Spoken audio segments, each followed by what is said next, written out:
You've been told the same story for decades. Humans are the enemy, poisoning the earth with invisible gas. Politicians tell us the end is near, and news anchors preach fear every night at 6, yet something about this story never added up.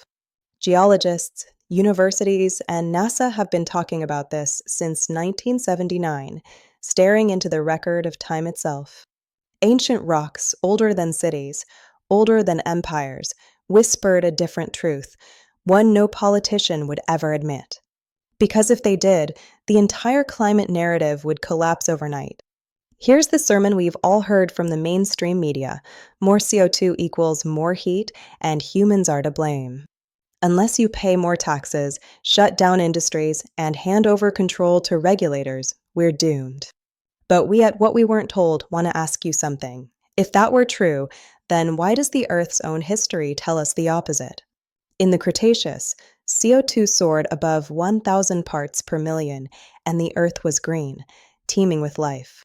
In the Jurassic, the same story: jungles, dinosaurs, abundance. In the Triassic, CO2 hit 2,000 parts per million, and life was flourishing, not dying. Today, we're at 440 parts per million, and yet, we're told this is catastrophe. Do you see the contrast?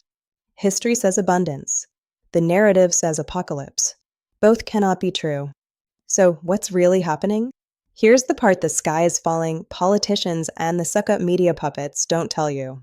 Yes, CO2 is rising, but NASA knows over 90% doesn't come from you, or me, or the cows. It comes from the oceans. Oceans hold CO2 until they warm, and right now, they're warming. But they're not warming from the top, like greenhouse gases suggest. They're warming from below. Glaciers aren't melting because the air is hot, they're melting from underneath. Heat is rising from deep within the Earth, from tectonic shifts, from mantle cycles that surface about every 12,500 years. Volcanic eruptions increase, earthquakes spread, and the oceans exhale. So no, your car isn't driving this story. The planet itself is. Narrative says more CO2, higher temperatures, period. Evidence shows, at times in Earth's past, CO2 was high while temperatures were low. At other times, the reverse. It's not a simple switch.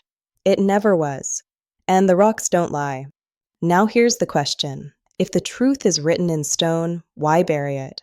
Why silence the voices that point to the Earth itself as the culprit?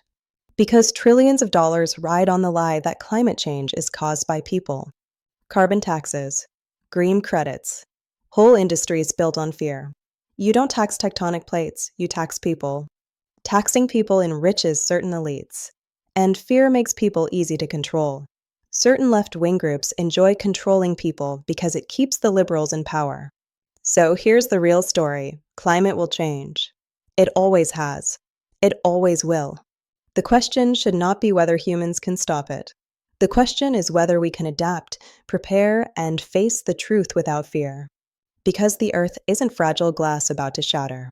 It's alive, breathing, pulsing, and it will survive long after our politicians, our policies, and our headlines turn to dust. This has been What We Weren't Told. Because the truth matters even when it's inconvenient, even when it's buried deep in the earth. If tonight's story shook you, share it. Like it, subscribe. Because the more you know, the stronger you are. Stay safe. Stay curious. And remember, knowledge is armor.